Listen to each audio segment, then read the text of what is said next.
The handcuffs clicked around Diane Mitchell's wrists before anyone bothered to check whether the receipt in her purse was real.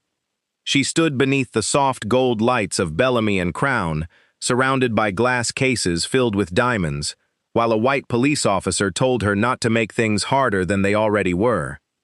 10 feet away, the store manager held a $40,000 watch and called Diane a thief. What neither of them knew was that Diane had spent 30 years teaching investigators how lies were built, and the number engraved beneath that watch had just revealed a lie large enough to bring down an empire. But in that moment, Diane was not thinking about insurance fraud, stolen jewelry, or the officer's hand resting near the cuffs at his belt. She was thinking about her father, waiting across town in a quiet room at Rosewood Gardens, believing that the watch his late wife had given him was finally coming home. At 54, Diane had learned that dignity was not the same as silence. Silence surrendered the truth. Dignity simply refused to surrender itself. "Officer," she said, keeping her voice even, "the receipt is in the side pocket of my purse. The repair authorization is there too. Call the number printed at the top and ask for Samuel Ortiz." Officer Ryan Mercer did not reach for the purse. He was 31, broad-shouldered, neatly shaved, and still young enough to mistake certainty for competence. His eyes moved from Diane's navy wool coat to the watch in manager Vanessa Cole's gloved hand. "The manager says those papers were altered." "Then verify them." Vanessa gave a thin, wounded sigh, as if Diane's calmness were another insult the store had been forced to endure. "I already explained this. That watch was never authorized for release to her. She came in with a fabricated claim ticket and demanded an item from our secured inventory." Diane looked at her. Vanessa was 46, polished from her pearl earrings to the narrow heels of her shoes. Her smile had disappeared the moment Diane entered the boutique 20 minutes earlier. In its place had come the careful courtesy Diane recognized from a lifetime of rooms where prejudice knew better than to announce its name. "I did not demand anything," Diane said. "Your associate retrieved the watch after matching my claim ticket to the service record. You intervened after he placed it on the counter." The associate, a young man named Eli Turner, stood near the repair desk. His face was pale. He opened his mouth, but Vanessa turned toward him before he could speak. "Eli is new. He misunderstood the record." "I scanned the barcode," Eli said quietly. "The system approved the release." Vanessa's eyes hardened. "Go to the back office." Ryan glanced at Eli and then back at Diane. "Ma'am, place your hands behind your back." Several customers had begun watching. A woman near the bridal case raised her phone.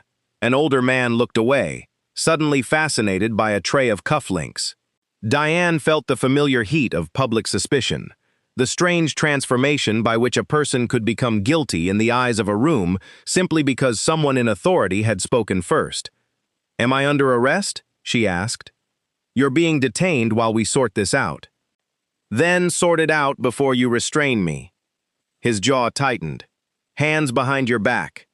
Diane obeyed, not because he was right, but because she knew how quickly a bad decision could become a dangerous one when pride felt challenged. The steel closed around her wrists. Somewhere behind her, a child asked his mother why the lady was being arrested. The mother whispered that some people took things that did not belong to them. Diane closed her eyes for 1 second. The watch belonged to her father. The truth belonged to her. Neither could be taken by the first lie told loudly enough. Ryan guided her toward the entrance. As they passed the counter, Diane looked once more at the open case in Vanessa's hand. On the back of the watch, beneath the repair tag, was a serial number she had not expected to see. BC 1947-1138. Her father's watch ended in 7318. Diane stopped. Ryan's hand tightened around her arm. "Keep moving." She did, but her mind had already left the room. 6 months earlier, Sentinel Mutual had paid a claim on a Bellamy and Crown watch with the serial number 1438. The store had reported it stolen during a delivery outside Richmond. The police had never recovered it.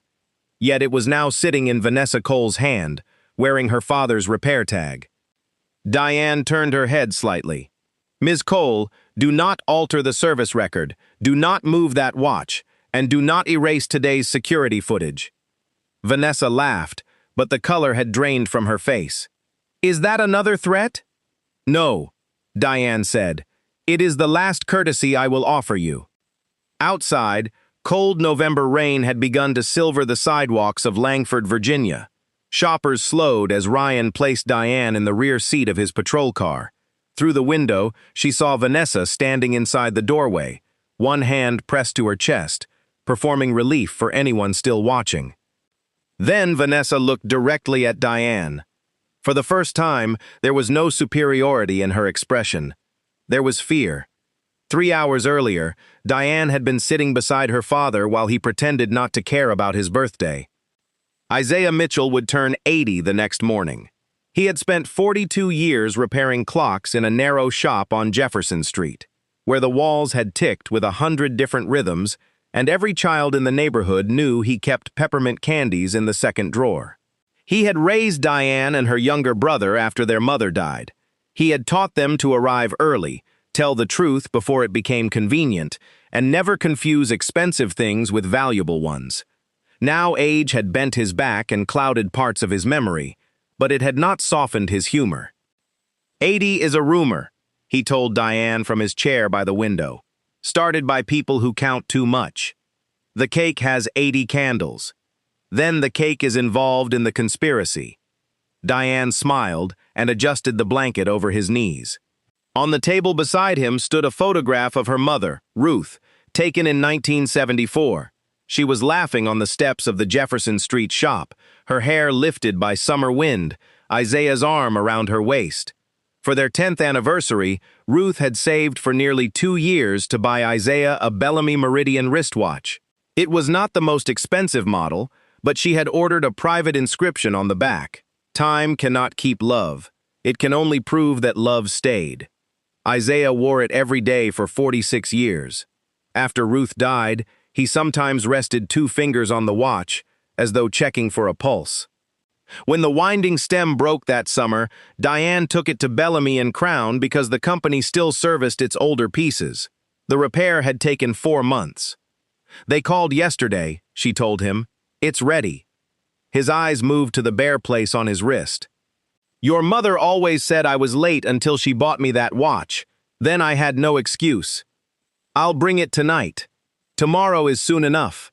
Tomorrow you'll be busy pretending you don't enjoy your own party.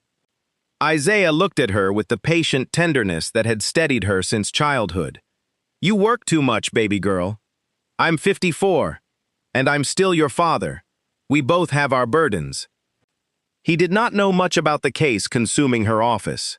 He knew only that Bellamy and Crown was one of Sentinel Mutual's oldest clients, and that a series of suspicious losses had kept Diane awake for months. Sentinel had insured the jewelry chain for nearly 2 decades. During most of that time, claims were predictable. Damaged settings, occasional burglary, a shipment lost during a highway accident. Then, 3 years earlier, the pattern changed. High-value watches began disappearing after being transferred between branches.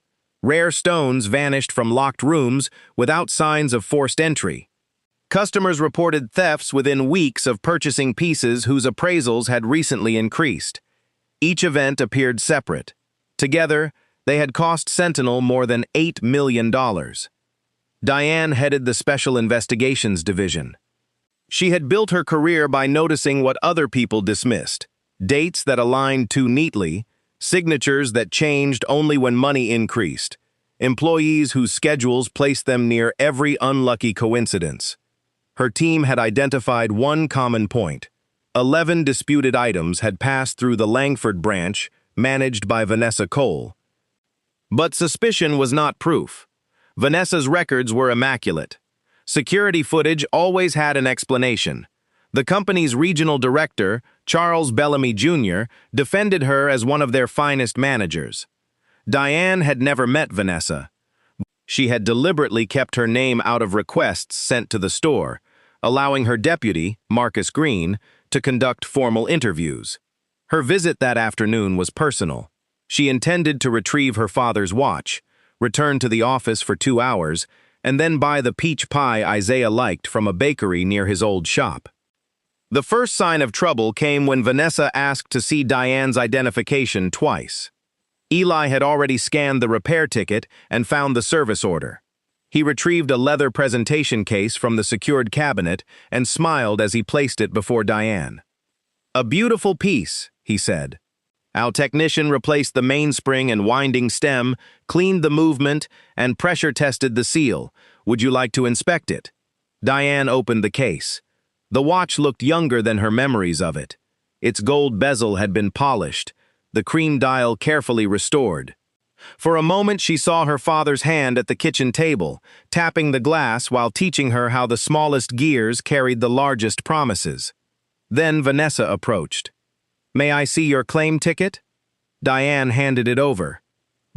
Vanessa studied the ticket, then Diane, then the watch. "And your identification?" Diane gave her a Virginia driver's license. "This repair is under Isaiah Mitchell, my father. The authorization naming me is attached to the service order." Eli turned the monitor slightly. "It's right here, Ms. Cole." Vanessa did not look at the screen. "We need a second form of identification for an item of this value. Your written policy requires one government-issued ID and the original ticket." Vanessa's gaze sharpened. "You seem unusually familiar with our policies." "I read what I sign." Diane produced her passport card. Vanessa examined it for nearly a minute, then walked to a side terminal. Her fingers moved quickly across the keyboard.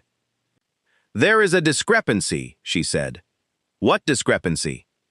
"The release authorization may have been modified." Eli frowned. "It shows the customer's signature from August 22nd and the scanned authorization." "I said may have been modified." Diane felt the atmosphere change. Courtesy became suspicion. 2 security employees moved nearer without being called. Vanessa took possession of the watch and closed the case. "Call Samuel Ortiz," Diane said. "He accepted the repair. He watched my father sign the authorization. Mr. Ortiz no longer works at this location. Then call your service center." Vanessa folded her hands. "Perhaps it would be better if you left." "Without my father's property?" "Without property, you have not established a lawful right to receive." Diane had heard accusations hidden inside polite language before. She also knew the quickest way to uncover a person's purpose was to deny them the argument they expected. She did not raise her voice. She took out her phone and called the customer service number printed on her receipt. Vanessa immediately signaled to a security employee. "No recording inside the store. I'm making a telephone call. You need to leave. Return my documents and I will wait outside while your service center verifies the order." Vanessa held the repair ticket behind the counter. "I believe these documents are fraudulent." That was when she pressed the silent alarm. Ryan Mercer arrived 6 minutes later. Vanessa met him near the entrance and spoke to him privately before he approached Diane. By the time he asked his first question, the story had already been built. An agitated woman, altered documents, a secured item, possible identity theft. Diane answered every question. Ryan verified none of the answers. Now, seated in the patrol car, she watched rain distort the boutique's golden windows. She shifted her wrists to relieve the pressure of the cuffs and focused on the serial number, 138. She had seen it in claim R88214, a report involving an armored courier outside Richmond. Bellamy and Crown had claimed that 6 watches were taken. Sentinel paid $612,000. One of those pieces was a limited Meridian Heritage model manufactured using archived movements from the 1940s. Her father's watch was a Meridian, but not a Heritage. The cases looked similar to an untrained eye. If someone intended to substitute one for another in a service system, the repair tags could be switched. The question was why. At the Langford precinct, Ryan removed the cuffs and seated Diane in an interview room. He placed her purse on the table but kept it beyond her reach. "We can clear this up quickly if you cooperate," he said. "Cooperation began when I gave you permission to examine my documents. You chose not to." Ms. Cole said the store system flagged the ticket. Did you see the flag? He paused. She showed me a screen. What did it say? That is part of the investigation. You do not remember. Ryan pulled out a chair. What do you do for a living, Miss Mitchell? That information is on my driver's license record. I'm asking you. I direct special investigations for Sentinel Mutual Assurance. He stared at her. Diane continued. Sentinel insures Bellamy and Crown. For the first time that afternoon, Ryan's certainty faltered. Why didn't you say that at the store? You did not ask, and my employment does not determine whether my receipt is valid.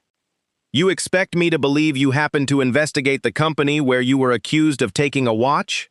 No, I expect you to verify it. Ryan left the room. Through the narrow window in the door, Diane saw him speak to an older sergeant.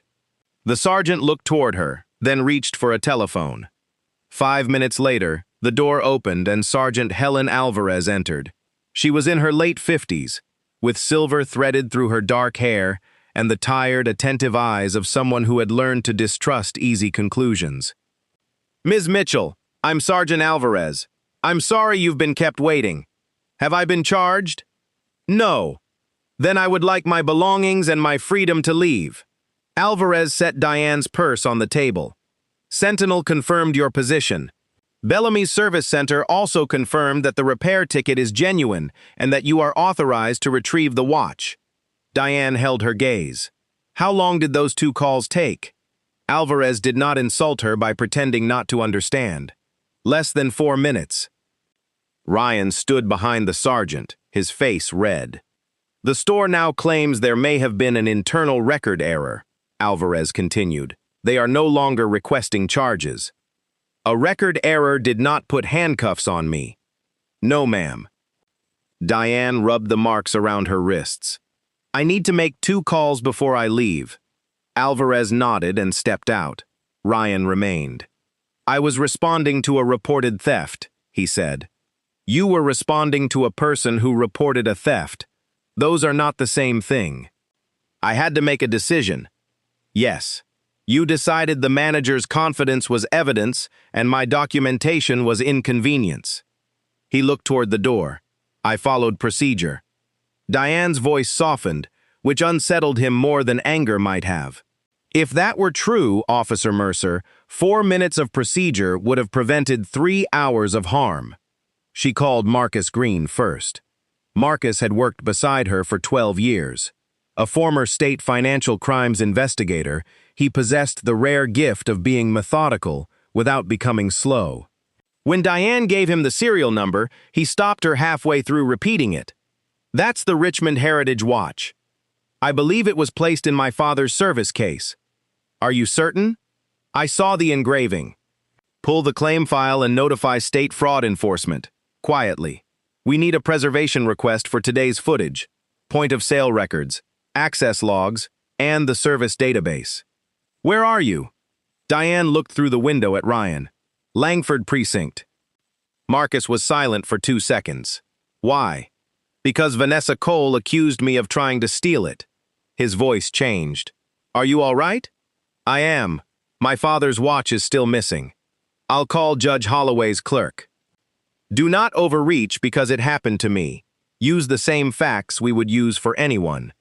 The same facts are more than enough. Her second call was to Rosewood Gardens. Isaiah answered on the 3rd ring. Did you rescue time? Diane swallowed. Not yet. They found a problem with the repair paperwork. That store kept the watch 4 months. Time is what they know best how to take. She smiled despite herself. I'll bring it tomorrow. Come have dinner.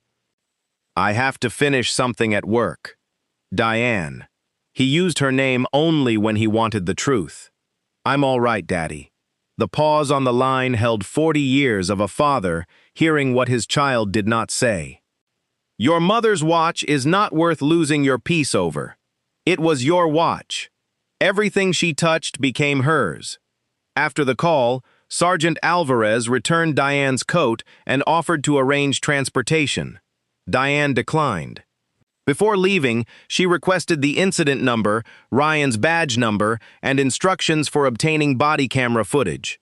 Ryan stood at the booking counter while Alvarez wrote the information down. "Ms. Mitchell," he said, "I did not know who you were." Diane turned. It was the wrong apology, and he realized it only after the words left him. "That," she said, "is exactly the problem." At 7:40 that evening, Marcus met Diane at Sentinel's regional office. He had spread the Richmond claim photographs across the conference table. The watch pictured in the insurer's appraisal carried the same serial number Diane had seen. "No question," he said. "If Cole had that watch, the Richmond loss was false, or the item was recovered and concealed." Diane studied the photographs. "Pull my father's original intake images." Marcus opened the service archive provided by Bellamy and Crown months earlier. The intake photograph showed Isaiah's inscription and the correct serial number, 7318. The final repair inspection, uploaded 2 days before, showed a different backplate. The image was slightly blurred, but the last 4 digits appeared to be 1138. "Someone switched the watches before I arrived," Diane said. "Or switched the casebacks. Either way, they needed my father's service order to move an undeclared asset through inventory." Marcus leaned back. "Cole may have planned to release the Richmond watch to you, then report that you presented false papers after you left. The item disappears into a customer's hands, and any later trace points to you. But Eli retrieved it before she was ready." "And when she recognized you?" Diane thought of Vanessa's face after hearing the name Sentinel Mutual. Diane had not announced her employer, but her business card was visible inside the wallet when she produced her passport card. Vanessa could have seen it. "She changed the plan," Diane said. "She turned the intended recipient into a thief." At 8:15, Assistant Attorney General Nora Whitfield joined them by secure video. State fraud investigators had been monitoring irregular sales connected to an auction house in Baltimore. Several pieces resembled jewelry listed in Sentinel's paid claims, but serial numbers had been altered. "We lacked a clean bridge back to Bellamy's internal inventory," Nora said. "The watch may be that bridge." "Then we need it preserved tonight," Marcus replied. Nora's expression tightened. "We contacted Bellamy and Crown's corporate counsel. The Langford branch reported a water leak in its security room 40 minutes ago. Their local vendor has been called to shut down the recording system." Diane looked at the clock. Vanessa was erasing the day. Judge Holloway signed a limited preservation order at 9:02. State investigators reached Bellamy and Crown before 10. Vanessa had gone home. The watch with serial number 1138 was no longer in the presentation case, the repair cabinet, or the main vault. Eli Turner was still there. He sat alone in the employee break room, holding a paper cup in both hands. When Diane entered with Nora and Marcus, he stood so quickly that coffee spilled across the table. "Ms. Mitchell, I'm sorry. I tried to tell the officer." "Sit down, Eli. You are not responsible for someone refusing to listen." He looked at the marks on her wrists. "Ms. Cole told everyone you had falsified the order. Then after the police left, she made me sign a statement saying I bypassed the identity check." "Did you?" "No. The system approved everything. I took a picture of the screen because she kept saying it had shown a warning." He handed his phone to Nora. The photograph showed the service record at 3:17 p.m.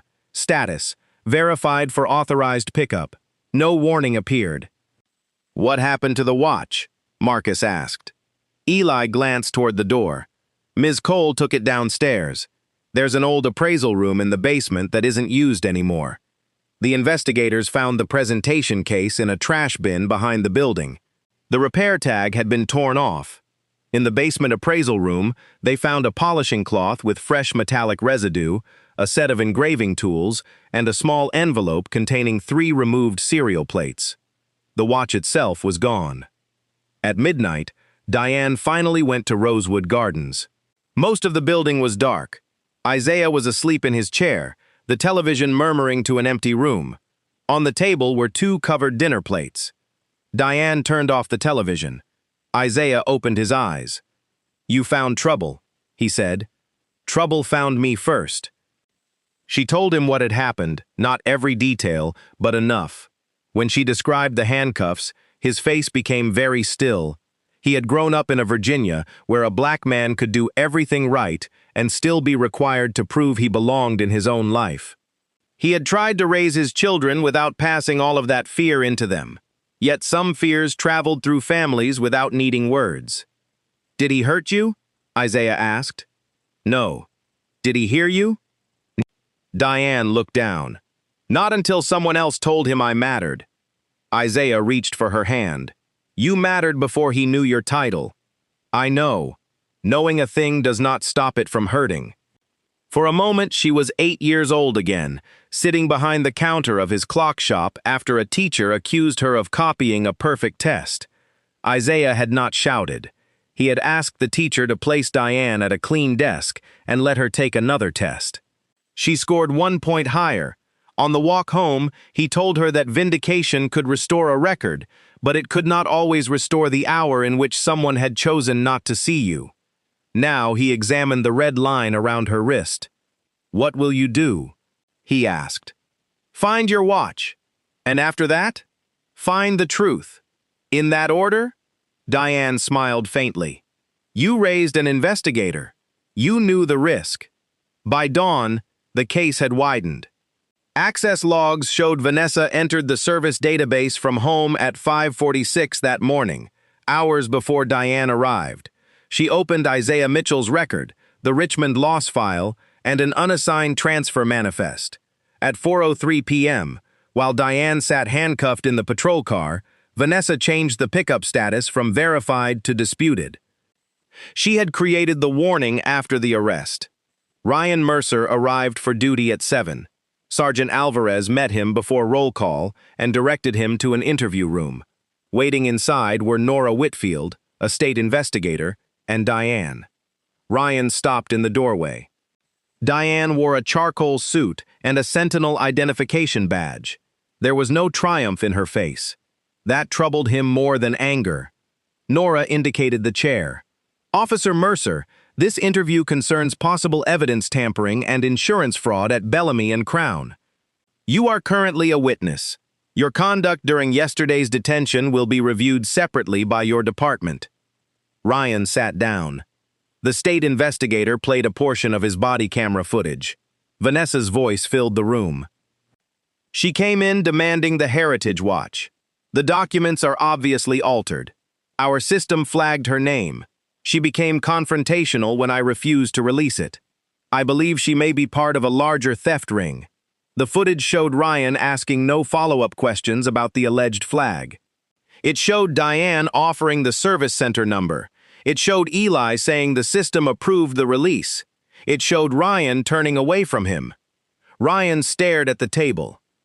Nora placed 2 screenshots side by side. One was Eli's photograph at 3:17, showing verified pickup. The other was the altered system record at 4:03. "When Miss Cole showed you the terminal," Nora asked, "did you personally see a warning connected to Diane Mitchell?" Ryan rubbed his palms against his trousers. "She showed me a customer page with red text." "What did the text say?" "I don't remember exactly." "Was Ms. Mitchell's name visible on the same screen?" He thought for a long time. "No." Vanessa clicked away before I got close. She said customer information was restricted. "Did she know you?" "I'd handled 2 alarms there before." "Did she ever provide information in another investigation?" Ryan's head lifted. "Last year, a delivery driver was accused of stealing a diamond bracelet. Vanessa gave me security footage." "What happened?" "He accepted a plea." Diane spoke for the first time. "What was his name?" "Calvin Price." Marcus, standing near the wall, opened a file on his tablet. Calvin Price appeared in one of Sentinel's disputed claims. The bracelet was never recovered. The insurer paid Bellamy and Crown $184,000 after the prosecution. "Did you examine the original recording system?" Diane asked.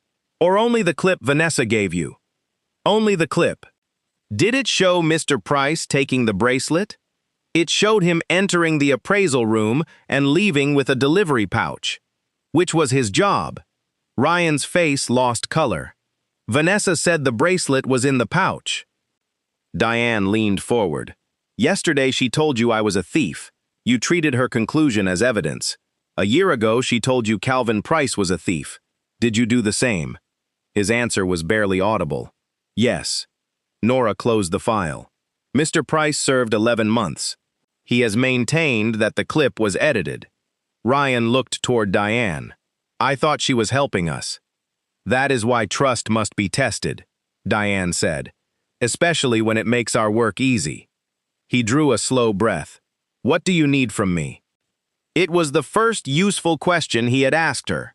Ryan described every prior contact with Vanessa. He remembered 3 theft reports, 2 false alarms, and 1 attempted burglary. Each time, Vanessa controlled what officers saw before they entered the evidence room. She supplied edited video clips on store-owned drives. She insisted that corporate privacy rules prevented access to the full system without a subpoena.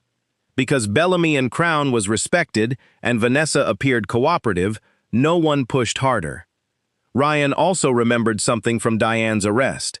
As he guided her out, Vanessa spoke briefly to security supervisor Grant Pike. She told him to move the blue box before the auditor arrived. Ryan assumed she meant store inventory. What auditor? Nora asked. I don't know. Diane did. Bellamy and Crown's external inventory auditor was scheduled to visit at 9 that morning. State investigators returned to the store with a broader warrant. They found no blue box, but loading dock footage from an adjacent building showed Grant Pike leaving at 5:12 p.m., carrying a blue hard-sided case. He placed it in a white catering van registered to Marlowe Events. Marlowe Events was owned by Vanessa's sister. The van crossed a toll bridge toward Maryland at 6:01. Automated plate readers located it outside Ashford House, a private auction company already under state scrutiny. By noon, investigators were searching its warehouse. They found 37 pieces listed in paid insurance claims, including the bracelet Calvin Price had supposedly stolen. Serial numbers had been ground away or replaced. Original appraisal certificates were hidden behind a false panel in a records cabinet. A ledger linked shipments to initials matching Vanessa Cole, Grant Pike, and Charles Bellamy Jr. But Isaiah's watch was not there. Neither was the Heritage watch numbered 1138. Vanessa did not return home after leaving Bellamy and Crown. Her phone was turned off near the Maryland border. Grant Pike was arrested at his apartment, but he claimed Vanessa had ordered him to deliver the blue case without explaining its contents. Charles Bellamy Jr. denied everything. He said the initials in the ledger referred to a vendor code and called Vanessa a rogue employee who had betrayed the company. Diane knew the shape of that defense. In prosperous institutions, wrongdoing often traveled downward when discovered, even if profit had traveled upward for years. That afternoon, Bellamy and Crown's founder requested to meet her. Charles Bellamy Sr. was 83, thin and nearly blind. He had started the company in 1962 with a single repair counter. His son now controlled daily operations, but the older man remained chairman in name. He arrived at Sentinel with a cane and an attorney. When Diane placed photographs of the recovered jewelry before him, he removed his glasses and covered his eyes. My name is on every one of those boxes, he said. Your name is also on the claims, Diane replied. Did my son know? We are still establishing that. He looked toward the faint red marks on her wrists. News of the detention had reached him. What happened to you in my store was inexcusable. It would have been inexcusable if I sold shoes for a living. He nodded slowly. Yes. Diane slid Isaiah's original service photograph across the table. This watch was entrusted to your company.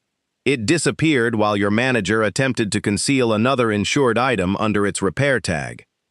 Bellamy studied the inscription through a magnifying glass. His hand began to tremble. I know this watch, he said. Diane waited. I sold it. In 1978, Ruth Mitchell entered Bellamy's first Richmond store carrying a jar of saved bills and coins. She wanted a watch for her husband, but could not afford the Meridian model in the window. Charles Bellamy Sr. remembered her because she returned every Friday for 6 months, paying $10 or $15 at a time. He waived the engraving fee and kept the watch in his desk until the final payment. "She told me her husband repaired clocks," he said. "I asked why a clockmaker needed an expensive watch. She said because he had given everyone else his time." Diane looked down at the photograph. Bellamy's voice broke. "I cannot repair what my company did to you, but I will help you find what remains." He authorized full access to archived inventory systems and suspended his son. By evening, forensic analysts found a hidden transfer path used to recycle claimed items. Vanessa had created duplicate service records for older watches because vintage pieces often lacked modern electronic tracking. Customer repairs became temporary identities for stolen inventory. Isaiah's watch had been assigned to transfer Lot 46B. Lot 46B was scheduled to be melted for gold at a refinery outside Baltimore the next morning. Marcus called the refinery before dawn. The lot had arrived but had not yet been processed. State investigators secured the container. 21 watch cases, 30 bands, loose bezels, and dismantled movements sealed in numbered bags. Diane drove there with Marcus. In a gray industrial room far removed from the velvet quiet of Bellamy and Crown, a technician opened each bag beneath a camera. Bag 14 contained a Meridian case back. The inscription was still visible. "Time cannot keep love. It can only prove that love stayed." Diane pressed one hand against the table. The movement and dial were missing, but the engraved back had survived. Marcus stood beside her without speaking. "It's not the whole watch," the technician said gently. "It's the part that knew his name," Diane replied. The movement was found 2 hours later in a tray marked salvage. The gold bezel appeared in another bag. A Bellamy master watchmaker confirmed that the pieces could be restored, though the original band was gone. While the search continued, police found Vanessa at a roadside motel 40 miles away.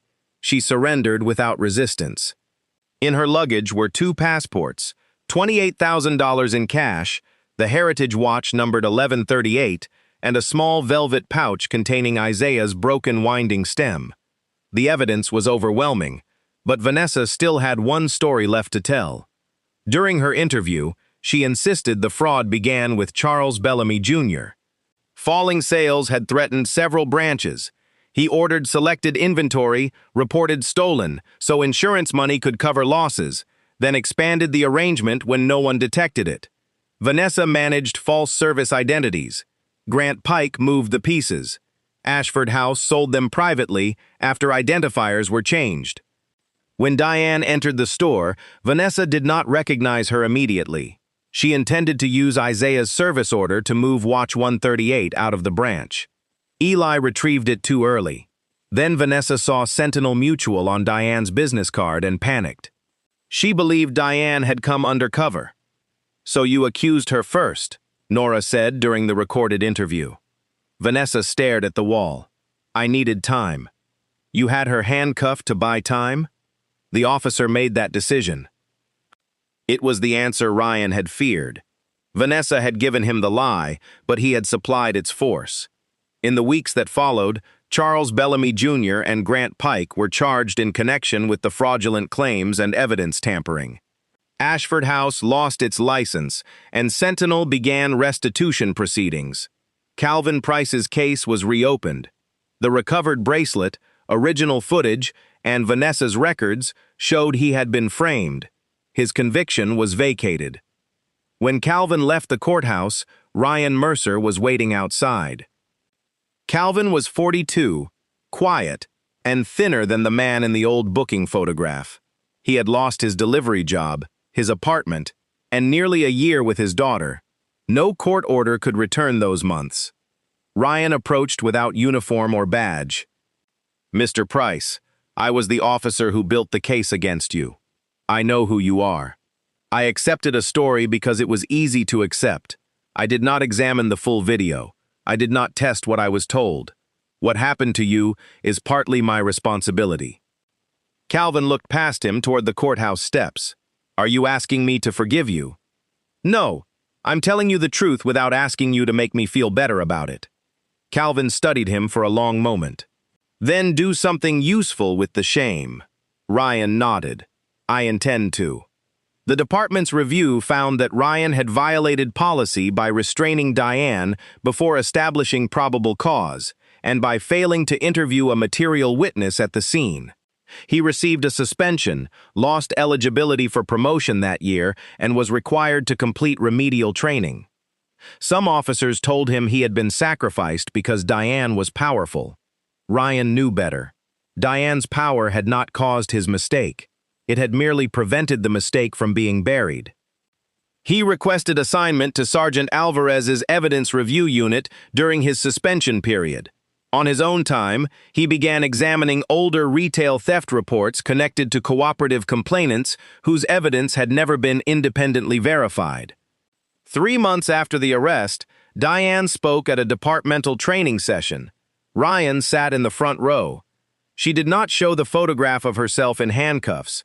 She showed 2 screens, the valid service record and Vanessa's altered version. "Bias does not always arrive as hatred," Diane told the room. "Sometimes it arrives as efficiency. It tells you that one person looks reliable and another looks questionable. It tells you verification is unnecessary because the answer already feels right. Then it borrows your authority to turn a feeling into someone else's punishment." No one moved. "Your duty is not to believe the most polished person in the room. Your duty is to slow down long enough for facts to become visible." Afterward, Ryan approached her. "I've wanted to apologize correctly," he said. Diane waited. "I'm sorry I detained you without verifying the evidence. I'm sorry I ignored Mr. Turner when he contradicted the manager. I'm sorry I treated your calmness as resistance and her confidence as truth. It should not have mattered who you were." "No," Diane said. "It should not have. I cannot undo it." "No. But I can make sure it changes how I work." Diane regarded him. Forgiveness, she believed, was not an eraser. It was a door, and opening it did not require pretending the room behind you had never burned. "Then let it change you," she said. Isaiah's birthday celebration had been postponed while the watch was reconstructed. The master watchmaker used the original movement, dial, bezel, and engraved case back. Charles Bellamy Sr. donated a period-correct band from his private collection, but Diane insisted on paying for the labor. She would accept help, not ownership of the ending. On a bright Sunday in February, family and friends gathered in the old Jefferson Street clock shop. The building had become a community literacy center, but one wall of clocks remained in honor of Isaiah. Children he had once given peppermints to arrived with children of their own. Calvin Price came with his daughter. Eli Turner came too, now employed by Sentinel as a junior claims examiner after his courage and careful record-keeping impressed Marcus. Ryan stood near the back, uncertain whether he belonged there. Isaiah noticed him. "You the officer?" he asked. Ryan stepped forward. "Yes, sir. My daughter says you made a bad decision." "I did." "She also says you told the truth afterward." "I'm trying to." Isaiah pointed toward a clock on the wall. "That one loses 4 minutes every day. I repaired it 7 times. Finally understood the frame was crooked, not the clock. You can keep adjusting the hands, but until you straighten what holds them, the time will keep going wrong." Ryan listened. "Do not spend your life adjusting the story after you hurt somebody," Isaiah said. "Straighten what holds your judgment." "I will remember that. Remembering is cheap. Practice is what costs." Then Isaiah smiled and offered him a peppermint. When everyone had gathered, Diane stood before her father holding a small leather box. For once, Isaiah had no joke ready. She opened it and fastened the restored watch around his wrist. His fingers traced the familiar bezel. He turned it over and read Ruth's inscription, though he knew every word. The room grew quiet except for the clocks. "They polished it too much," he said at last. Now people will think I'm wealthy. Laughter moved through the room. Diane knelt beside his chair. How does it feel? Isaiah held the watch to his ear. Stubborn. Like its owner. Like your mother. His eyes filled. He looked at Diane, then at the old photograph of Ruth displayed beside the birthday cake. You went through all that for a watch, he whispered. Diane shook her head. Not for a watch. Then for what? She looked around the room, at Calvin, whose lost months could not be restored, at Eli, who had spoken when silence would have been safer, at Ryan, learning that remorse had value only when it changed behavior, at Marcus, who had followed evidence without allowing loyalty to outrun truth, and at her father, who had spent his life repairing time for people who could never repay him.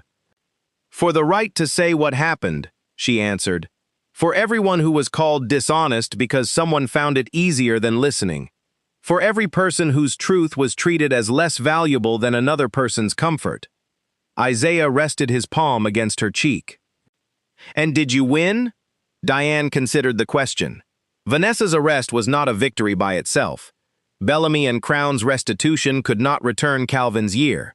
Ryan's apology could not remove the memory of cold steel closing around her wrists. Even the restored watch carried microscopic scars where careless hands had separated its parts. But perhaps justice was not the fantasy of making damage disappear. Perhaps it was the harder work of refusing to let damage have the final word. We found the truth, she said. That is where winning begins.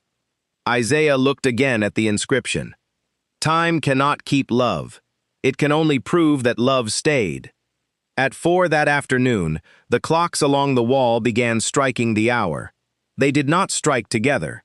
Some were early, some late, some deep and solemn, others bright as little bells. The sound rolled through the old shop in imperfect waves. Isaiah listened with his eyes closed. People think a good clock never loses time, he said. That isn't true. Every clock loses something. A second here, a minute there. What makes it good is that someone cares enough to set it right. Diane looked at Ryan. He lowered his eyes, understanding that the words were not an absolution. They were an instruction. Outside, winter sunlight rested on Jefferson Street. The sign above the old shop had faded, but Isaiah Mitchell's name could still be read beneath the new paint. Children chased one another along the sidewalk. Inside, Calvin's daughter asked Eli how a watch could keep moving without a battery, and he carefully explained the spring, the balance wheel, and the tiny measured release of stored energy. Diane stood near the doorway, watching her father show Ryan the crooked clock. She thought about the afternoon at Bellamy and Crown, about the customers who had watched without speaking, and the mother who had explained to her child that some people took things that did not belong to them. Diane wished she could speak to that child now. She would tell him that theft was not always a hand reaching through glass. Sometimes it was a lie taking a person's name. Sometimes it was authority taking away the benefit of a question. Sometimes it was an institution taking years from a man because the truth required more effort than accusation. But she would also tell him that a name could be restored, a lie could be exposed, and authority could learn to kneel before evidence instead of standing above it. Her phone vibrated. It was a message from Nora. The final recovered pieces had been matched to 24 insurance claims. Restitution agreements were moving forward. Charles Bellamy Jr. had agreed to cooperate, and prosecutors would review every criminal case that relied on evidence supplied by Vanessa Cole. Diane put the phone away. For once, the investigation could wait until morning. Isaiah raised his wrist toward the window, letting the restored gold catch the light. The watch bore the same face it had worn through weddings, funerals, school graduations, hospital nights, overdue bills, Sunday dinners, and the long, quiet years after Ruth was gone. It had been mislabeled, dismantled, and nearly melted into something without a history. Yet the smallest marks had survived. A serial number in the movement, an inscription on the case, scratches made by the life of the man who wore it. Evidence, Diane thought, was simply memory that refused to disappear. Ryan approached her before leaving. "Thank you for allowing me to come. My father invited you. He has a way of making an invitation feel like an examination. He was a father before he was a clockmaker. Examination is part of the trade." Ryan glanced back at Isaiah. "I used to think good officers made fast decisions. Sometimes they must. But I made speed into an excuse. Then stop doing that." He nodded. Diane did not soften the answer. Respect did not require rescuing him from the weight of what he had done. As he stepped outside, the older woman who had raised her phone inside Bellamy and Crown appeared at the gate. Her name was Eleanor Webb. She had recorded most of Diane's detention but had been afraid to intervene. After seeing a news report, she gave the video to state investigators. Now she had come to apologize. "I watched," Eleanor said, twisting her gloves. "I knew something was wrong, but I told myself the officer must know more than I did." "He didn't," Diane replied. "I should have said something." "Yes." Eleanor's eyes filled with tears. "I don't know what I expected you to say." "Perhaps that it was all right." She nodded. "It was not all right. But you preserved the recording and brought it forward. Next time, do not wait until the person being harmed proves she deserved your concern." Eleanor drew a shaking breath. "I won't." Diane invited her inside for cake. That evening, after the last guest left, Diane helped Isaiah return to Rosewood Gardens. He fell asleep in the passenger seat with the watch visible beneath his coat sleeve. At a red light, Diane heard its faint ticking in the quiet car. She remembered the handcuffs clicking shut, a sound meant to declare that someone else controlled what happened next. At the time, everyone in the store had believed the moment belonged to Vanessa and Ryan. They had the alarm, the uniform, the keys, and the louder story. They had mistaken control for truth. Truth had moved more slowly. It waited in Eli's photograph, in a service record, in a serial number beneath a repair tag, in toll cameras and hidden ledgers and an old man's inscription. It did not shout. It did not need to. It endured until enough people were willing to follow it. Diane pulled into Rosewood's circular drive. Isaiah woke as she opened his door. "Are we late?" he asked. "For what?" "I don't know. At 80, you assume everything important started without you." She helped him stand. He checked the watch and smiled. "Still running. It has a good movement. It has a scarred movement. Those can still be good." Isaiah leaned on her arm as they walked inside. "That may be the wisest thing you've said all day." At his room, he paused beneath Ruth's photograph. He removed the watch and placed it on the table beside her picture. "Your mother was right," he said. "About what?" "Love stayed." Diane kissed his forehead. Yes, it did. She turned off the lamp, leaving the door open a few inches. In the darkness, the watch continued measuring seconds no one could see. Months later, Bellamy and Crown reopened the Langford branch under new leadership. The company installed independent evidence preservation systems and created a customer review board that included Calvin Price and Eli Turner. Charles Bellamy Sr. retired and placed the controlling shares into a trust with strict ethics oversight. The gold lights still glowed against the glass cases, but the old repair counter now displayed a simple card beneath an empty watch stand. It read, "Verification protects the innocent. Assumption protects only itself." Diane never returned as a customer. She did, however, attend the first meeting of the review board. When she entered, no alarms sounded. No one asked her to prove she belonged. Calvin sat at the head of the table, reviewing a policy that required employees to preserve full video rather than selected clips. Eli presented a new chain of custody system for repairs. Ryan attended as a law enforcement liaison, taking notes more often than he spoke. The empty watch stand remained between them. It represented what had nearly been lost, not merely a family heirloom, but the identities and years taken from people when suspicion was allowed to become evidence. At the end of the meeting, Calvin asked Diane whether the system could guarantee that no customer would ever be treated as she had been. No system can guarantee the courage of every person inside it, she said, but a good system makes cowardice harder to hide and truth harder to erase. Ryan wrote those words down. In spring, Isaiah died peacefully at 81, with Diane and her brother beside him. The restored watch was on his wrist. At the funeral, Diane placed it beneath Ruth's photograph, but did not bury it. Isaiah had left instructions that the watch should go to his granddaughter, Maya, when she turned 21. Time belongs to the living, his note said. Memory knows how to travel without it. On the first anniversary of his death, Diane brought the watch to the old clock shop. Maya was 19, studying mechanical engineering, and already able to disassemble a movement with the patience of her grandfather. Together they opened the case. Inside were the original gears, repaired but still bearing the marks of age. Diane showed her the serial number that had helped expose the fraud. Then she turned the watch over and let Maya read Ruth's inscription. "Grandpa told me what happened," Maya said. "He said they tried to steal more than the watch. They tried to steal the right to define what happened. But they didn't. No." Maya wound the crown gently. The movement began again. Across the room, the crooked clock Isaiah had shown Ryan struck 1. Its frame had finally been straightened, and for the first time in decades it kept perfect time. Diane listened to the single clear note fade into the afternoon. Justice had not returned every lost hour.